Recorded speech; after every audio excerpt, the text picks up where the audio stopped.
Welcome to Wine with Adam. I'm your host, Adam Bellos, and today we have a very special episode. We are outside of our normal studio. We are here in Jerusalem, in the German colony, with two very, very special guests. We actually came to them to film this episode. Obviously, a man who needs no introduction, Natan Sharansky, and historian Gil Troy.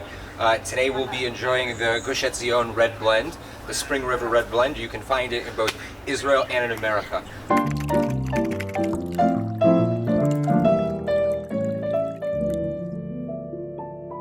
I get to hear what you guys think of it, so let me know what you think. Let me know what you taste. L'chaim.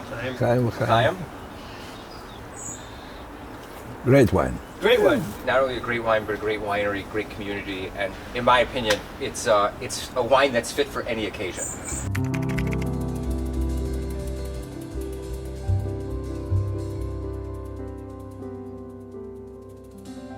So it's an absolute pleasure to be here with the two of you. Not very many people would understand what brought you guys together to write this book. How do you call it? Manifesto. A manifesto. A manifestoir or a memoir festo? I would go with a memoir festo. We made up this word. I like memoir festo. Yes, it sounds like pesto, so it's good. Yeah.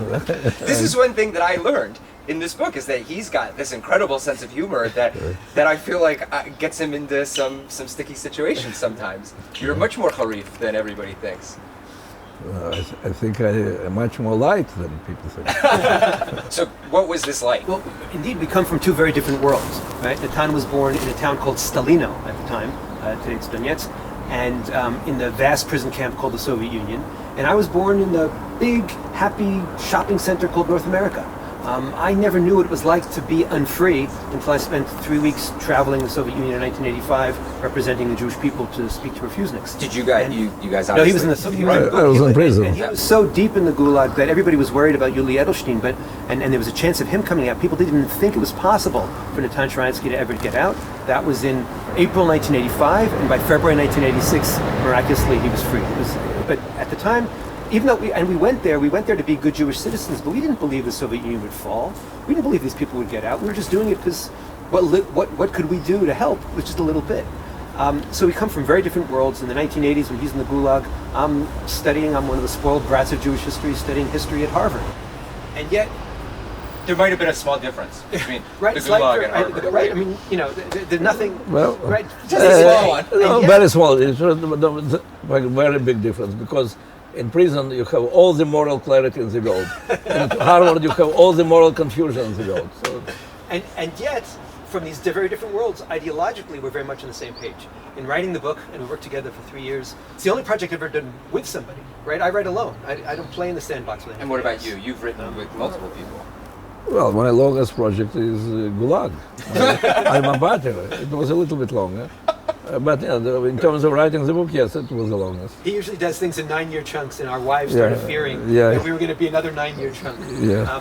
But anyway, despite all our differences in style, in the method of trying to tell the story, ideologically we were always on the same page, and we never had a disagreement ideologically. And that really shows the power of what you're trying to get at, which is Jewish peoplehood, and the power of the sense of that we have this common platform. We meet here in Jerusalem. We live 10 minutes away from each other as neighbors, as friends, as fellow Zionists. And yeah, you zeroed in on one of our shared fears, and I think one of the motivations in writing the book is it's heartbreaking for me to look at Natan and say, in the 21st century, with all the freedom that we have a new totalitarianism that's spreading, and it's not coming from the top down, but it's coming from the bottom up.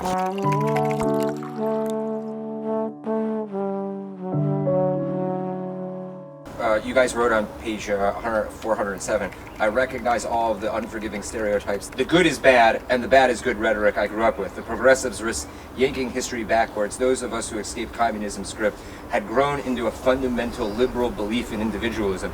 It's sobering to watch so many privileged Westerners flee from it, or at least unknowingly weaponize the tools of the class struggle to which we fled. I thought that was extremely powerful. You start the book one way and you end it a completely different way. And I think more than your story, you're trying to get across something that's very underneath the surface. And I think you've been trying to do it with your books for a very long time. I feel like this has been like your war that you have been waging on behalf of the Jewish people, on behalf of identity, at a time when tribalism is being attacked, the actual real definition of nationalism is being attacked, being a Zionist, every single piece of our identity. You talked about the intersectionalism and the issue of us ignoring the rise of the idea of intersectionalism, and then our problem with Israel being removed in the intersectionality of our identity. Really, I, as many other Soviet Jews, are really lucky. We learned very early what it is life without identity and without freedom. And when you discover this identity and freedom together, you understand how deep is this connection, that you cannot have any strength to fight for anything without identity. There simply are no values which are more important than your physical survival if you don't have identity. There is nothing to die for, there is nothing to live for. So we come, after our struggle in the Soviet Union, you come with this very clear understanding that identity is very important for your freedom, and that in order to be free person, you should not go back into doublethink. The doublethink, that is a way to enslave yourself. Tell me what doublethink is. Doublethink, it means that you never say what you really think. I became a loyal Soviet citizen at the age of 5 when Stalin died. My father explains me how good it is for us, for Jews, that Stalin died, that I should remember all my life that miracle happened in the moment of the biggest danger to our people.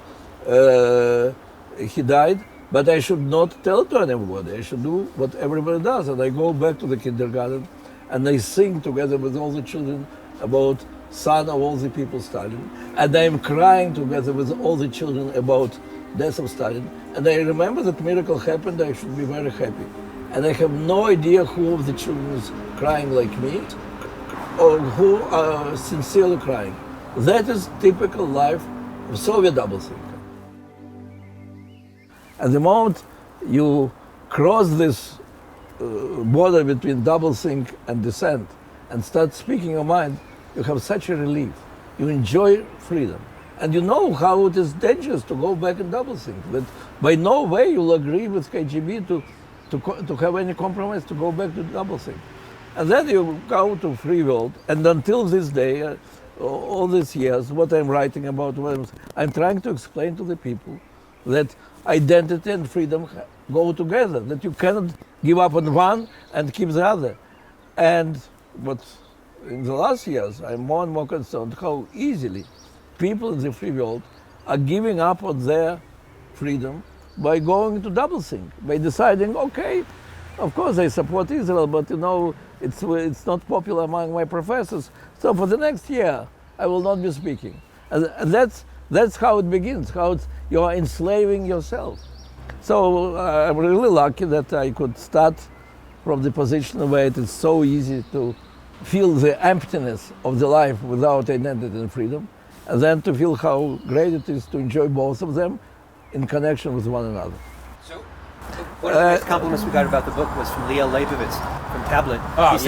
He said, when where I expected to cry, I laughed, and where I expected to laugh, I cried. He said, when I'm in the gulag with you, I'm laughing. He said, when I get to the universities, I'm crying, right? And that's the upside down nature of what's going on today. And look, I'm a professor.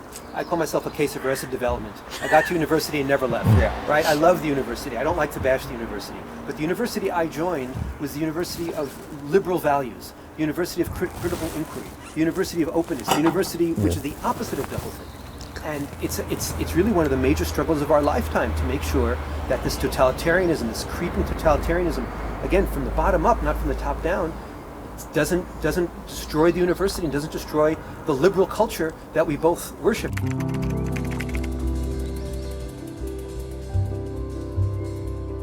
I think my point is that Gil has always been an articulator of the middle ground in politics, always listening to both sides. You have been an articulator of somebody that feels that all people deserve self-determination and identity. I mean, very few people have met with the high-level people that you've met with. You went directly to Reagan to appeal for Soviet Jewry. You had a regular conversation with Nelson Mandela when he left prison. Okay, it was easy to me to go to Reagan. My wife went to Reagan when the world didn't know who is she. Right, And but you- for my wife to open all these gates was very difficult, and that's why she needed all the world jury to open her gates. I simply followed the steps of my wife. The things that you guys wrote about her accomplishments blew my mind. And she comes from. What fascinates me about No, I'm her accomplishment. I'm her accomplishment. Did we get that? Because that was, wow. I know you guys have both been married over 20 years. I hope to God I'm as in love with my wives as you guys appear to be. Like, that's a l'chaim to that. But what's amazing is they came from nothing, right? It's not only they came from identity nothing. It's not only they came from freedom nothing. They came from political nothing. Right. There are no political skills that you learn in the Soviet Union beyond doublethink, right? And when you see how savvy they were at playing the system, right? And here we have to give hats off to Bibi Netanyahu and others who came helped, in yeah. and tutored them. But the ability to learn so quickly is actually is a part of how this story. But I want to get to the ideology here. Yeah, So yeah, yes, yeah. we know there are organizational differences. We know there are turf wars. We know there's a kind of You use the term turf war all turf the wars. time. And there's also a personality. Some people go more establishment. Some people go more dissident. But Right. there also are serious ideological disagreements. So Natan discovers this: the politiki versus the kulturniki, right? That there's right, and Politics that's versus culture, politics right. and culture, and that's what Herzl. Politics. We need a state. Exactly. Haram, culture. We need a to have a national language. revival, right? And we look and say, you're right. You're right too. I hope we don't do it in such a way that makes us sound wimpy, right? We're not just saying, oh yeah, you're both right. We're saying we see the essence in the need for a political state, especially in a world of anti-Semitism, especially in a world of nation states. We see a need to fight as an army. We see a need to have an effective political establishment. But we also understand that it's not just about the body, but it's also about the soul, right? And at the end of the day, Ahad Ha'am brought us soul, and Theodor Herzl defended the body, right? And this is, and again, one of the things that's so disappointing in the modern world as an academic, right, is everybody wants either or, right? It has to be one extreme or another, and to come to the middle is not the weak position. I call this muscular moderation. It's actually the strong position, because you have to say, okay, I have to find some kind of balance. That's a lot harder than going to one extreme or the other. And I think again that's where we meet, because we're both trying to figure out identity and freedom. You know, the substance and the air. How do you balance it out? And we're both comfortable with not having the perfect formula. Which And I is think so that's important. What's so scary That's so, today. no, but that's so Right. important. Because in the internet, That's what makes you dangerous. because in the internet I have to reduce it to my tweet. Right. On the internet I have to reduce it to my tribe. So I have to simplify, and we complexify, and that's, you know, and we try to do it in a way that's simple and readable, right? But we also try to say, if sometimes you do have to say it in a paragraph, not just in a slogan.